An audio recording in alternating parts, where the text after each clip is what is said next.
Welcome to Win with Richardson and Richardson. What's important now? Success in business most often comes down to hard work, not by silver bullets and quick fixes. It's knowing where to focus that hard work that's key to winning.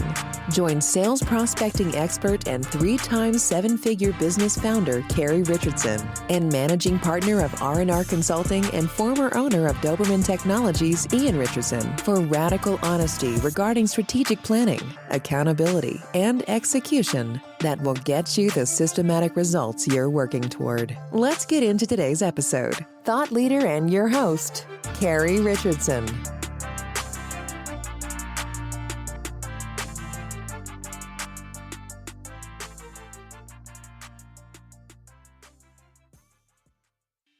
Good afternoon, everybody. My name is Carrie Richardson, and I'm your host for the Win podcast. With me today is Pinar who is the CEO of Timus Networks. Thanks for joining us today, Pinar. How are you doing? Thank you, Carrie. I'm doing well. Thanks for having me. We are so close to Pax8 Beyond, and that's what we're here to talk about today. Tell me a little bit about how your team is preparing for an event of this size. We are a gold sponsor, so we get to do things a bit bigger. We have 5-6 people joining. Our CTO is flying in. I will be there. Our COO will be there. We'll be there in full force because it is an important event for us. Like you said, it's huge. There are thousands of MSPs, and we are a channel-only company. So it's really important for us to be with our existing partners, meet new ones, and so on. So the way we prepare is, for example, I didn't go to Nation Secure this week. I need some time to prepare for Pax8. So that's one thing, dotting the I's, crossing the T's, making sure all the booth collateral is there, what we're going to wear. We had our meetings for the pre-event on how to talk about our solution in the best, latest, and greatest way. Is everybody wearing matching outfits? This time we're wearing all bomber jackets too, like with Timus SASE behind. But it makes my life easier, to be honest. You don't need to think like, hey, what t-shirt, what jacket I'm going to wear. You're just wearing the same t-shirt, which I actually like. But yeah, we'll be like all decked in Timus. What have you seen at previous conferences as far as different outfits or wardrobes that you thought was really interesting and you thought, well, maybe we'll try that one day too? Sometimes people go crazy, right? Rooster outfits and dinosaur outfits. Our theme is spaceman. Talk about going to the moon with our partners. This year we'll have a helmet. We're not going to wear a full astronaut costume ourselves. We tried it. It wasn't comfortable. We have visions of putting more space theme into our booth. We are giving actually a PS5 though, a latest PlayStation. So we're part of the raffle with our integration partner Acronis, and all the MSPs who are getting the stamp across the raffle have a chance to win a PS5 every day. I understand you're hosting a social event the day before Pax8. Tell us about that. Yes, so with our dear friends at CyberFox, we will be taking some of our partners or any MSP who wants to join us to the baseball game. I'm not the biggest baseball fan. I'll be there for the drinks. I'm flying early on Saturday to be there. If you don't drink, baseball is just a very long day. So I rarely end up going to sporting events. We arrive on the Saturday as well. I'm looking forward to the better weather. It's been very rainy here in Michigan. I'm in Miami, so talk for yourself. But it'll be cooler in Denver for you. Although, to be honest, Miami in the winter is perfect. I moved here last year from New York. And of course, the summer becomes pretty unbearable. Today is a beautiful day. Is this going to be your first summer in Miami? It's going to be my second summer. Last year, I moved here in May. I literally moved here in the worst time.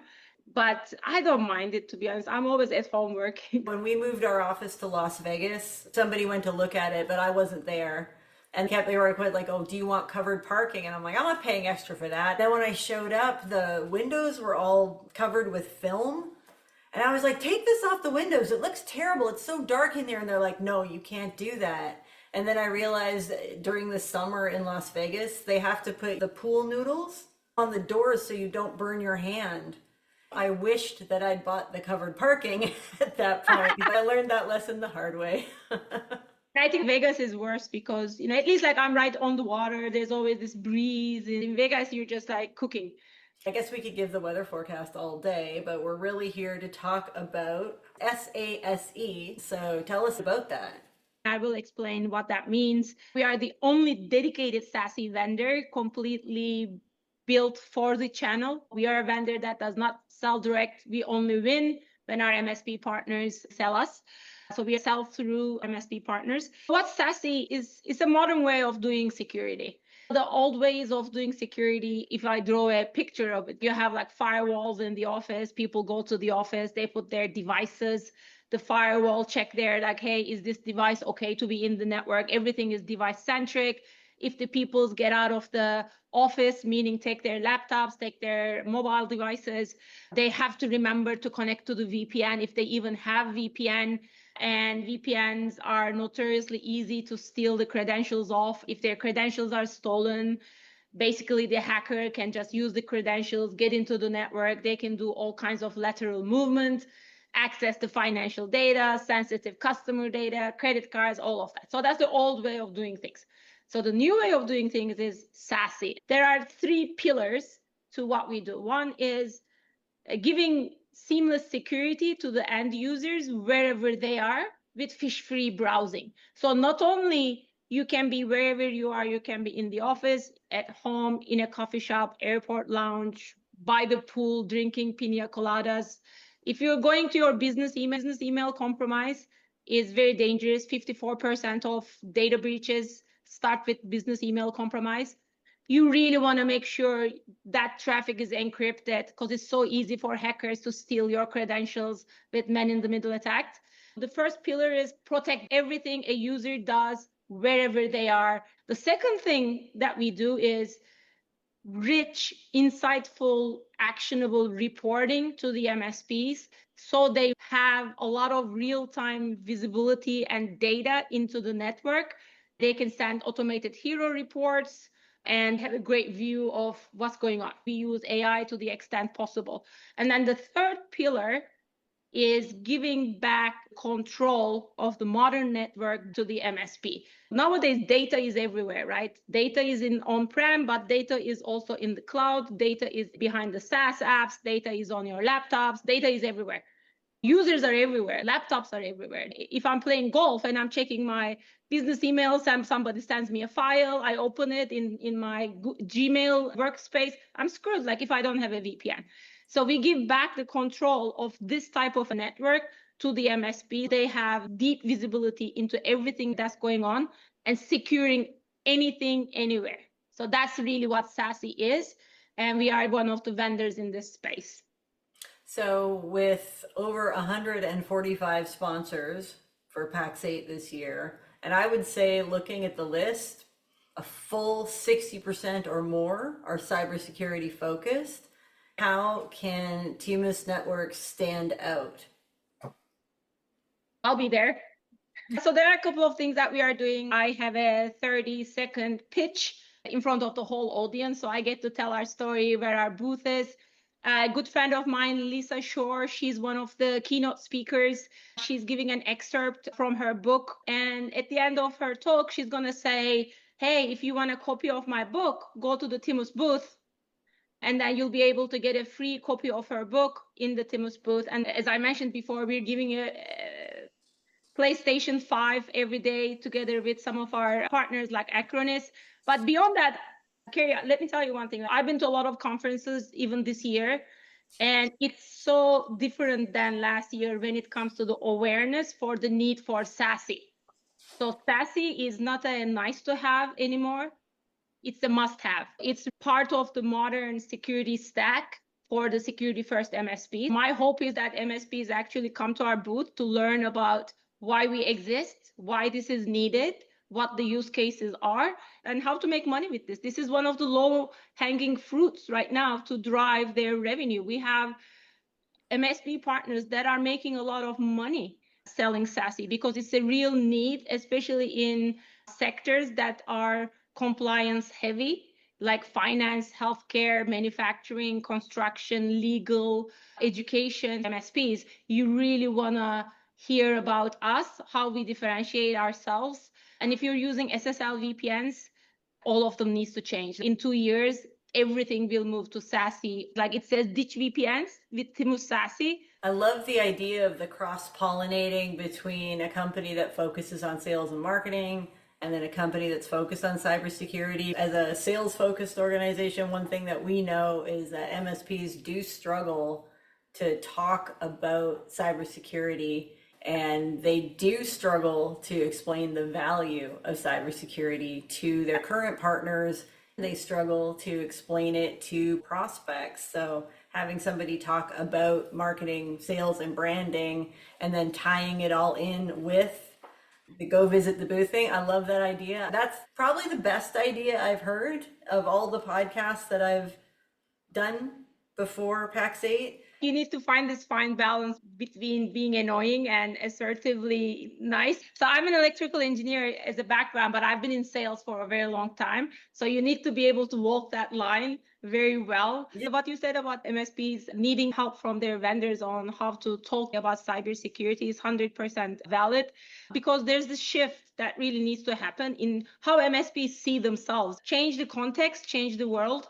I personally believe that content might be the same. You just need to change the perspective. These are dentists, lawyers. They don't have any clue about the dangers lurking. You have to show up there with confidence that you are the trusted advisor. You know security. This is not a nice to have.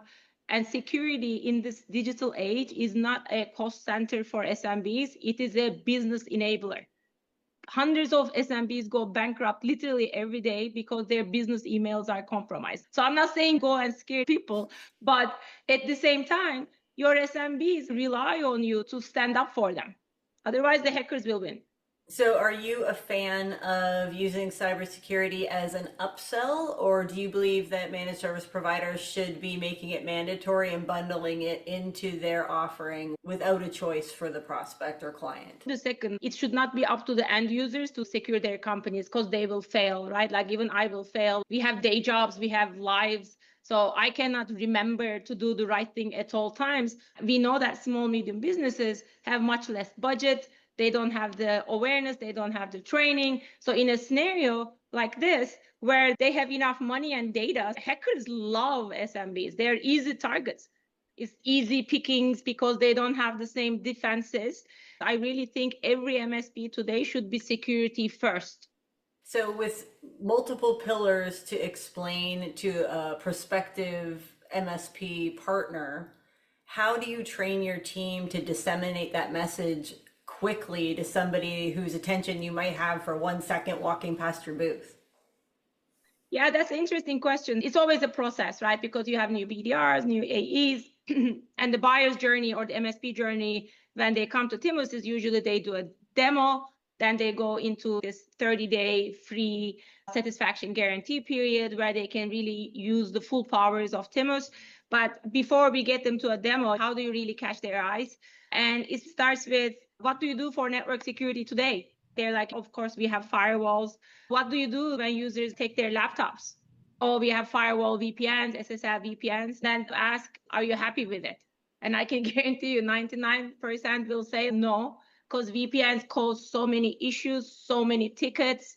They're a headache to manage. And there you can really pull in the conversation, because it's all about the pain point. It's not about the benefits, definitely not about the features. It's about the pain points and what you can solve for your partners. How far in advance does your team begin preparing for Pax8? Are you sending out emails? Are you inviting people to dinner? When does the real planning begin? Yeah, so our marketing team, we do have the social media campaigns, like we are going to Pax8. We have some type of campaigns like nurture campaigns to our database. We will be there talking about the Grand Slam that we're doing with CyberFox and some other vendors. I would say like a couple of months ago, we start preparing the checklist, right? Do we have our banner? Do we have the printing material? What are we giving? We manage that project. T-7, T-14. I have a living room full of t-shirts right now. Exactly. UPS lost all our banners from Vegas. We're currently trying to get a banner for the backstage. And it was a huge banner, so expensive, literally cost us $10,000. It's a whole mess. But real life is a bit different than in theory what needs to happen. We try to over-prepare because these events are so expensive. And Pax8 is no different. As a startup, we need an ROI, a reason to go back the next year. So it's always important to prepare properly. And what do you consider a good ROI? Is this your first year sponsoring Pax8? Have you been at all three of the events? So this is actually our first time in Pax8. For us, it's two things. It's brand awareness. It's not like we've been here for 10 years. Ultimately, for a channel-only vendor like us, it's all about landing and expanding. There's lead generation, scheduling demos, scanning badges, and ultimately sign up some customers there as well. I love this part. We are very close with the Timus partners. We love them. I hope they love us back. So it's always fun to engage with our existing partners. We're doing some dinners. So that's always a fun part because, again, with the existing MSP partners, the goal is to work together to sell to more clients. And that's a true partnership. The one question I love to ask people is, do you attribute first point of contact or final point of contact when you're interacting with an MSP when they purchase? If you met them at one of the other events that you went to, and then they attended Pax8 Beyond and they bought at or after Pax8 Beyond, are you attributing the win to Pax8 Beyond, or are you attributing it to the first trade show that you met them at? That's an interesting question. I think we attribute them to the first time they got into our database.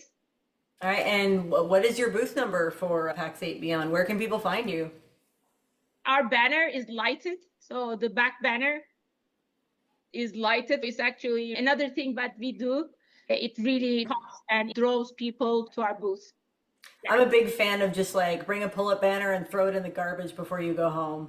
I don't like setting up booths anymore. It just takes so long, and then something breaks. Now you've got your very expensive booth and that one little piece of it that's caved in, and you're looking for duct tape to fix it up. That's what happened to us in Vegas. We have a very expensive booth. It's amazing.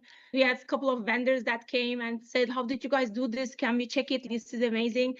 And I'm Turkish American. I believe in evil eye, negative energy. If somebody likes something so much, UPS held that shipment back for fraud. And then it went into a black hole. Apparently, we put the wrong label for the size. So UPS lost the other banner. We had two back banners. In literally 4 weeks, this company lost both of our banners. And coming back to your point, if you have these suddenly expensive things and then the thing goes wrong, it's a trade-off, to be honest. Last year, we've done the shitty banners. And I can tell you the big, nicer booth makes a difference. As a security company, I think we need to be buttoned up. And our booth this year conveys that. You're going to have to bring some selenite crystals or something to protect you from those evil eyes. Turks, we wear these blue eyes. I'm wearing it now in multiple places. As a bracelet, as a ring. I believe in it. You know, my mom believes in it. We're Turks. We don't apologize. It's superstition. And look at it. The guy really liked the booth, and both banners are gone. You'll see them at the next trade show. They'll have crossed out Timus Network and written their own name on it. We had our booth go missing once, and instead of having a booth, my sister Tracy took tape and made a chalk outline of a dead body. Just wrote, "If your pipeline is dead, call us," and put the number there. We didn't even bother working the booth that year. We just went outside and smoked cigars. Did you get any leads? Not really, but it was Kim Channelkin, and that show never has MSP attendance anyway. We wouldn't have done that for IT Nation, for example. We would have been scrambling. We would have been off to Kinko's, printing pull-up banners, or building something. 100%. Well, I am looking forward to seeing you at Pax8 Saturday. Thanks so much again. I had an amazing time. I'll see you in Pax8. It was great. Thanks for joining us, and we'll see you soon. You've been listening to Win with Richardson and Richardson. What's important now? We're so glad you've joined us and know you're one step closer to winning big in your business too. We'd love to connect with you outside of the show. If you have any questions or comments, please reach out to connect@rnr.consulting. Don't forget to rate, review, and subscribe to the podcast so you'll easily know when new episodes are available. Until next time, you can win, and we're here to help.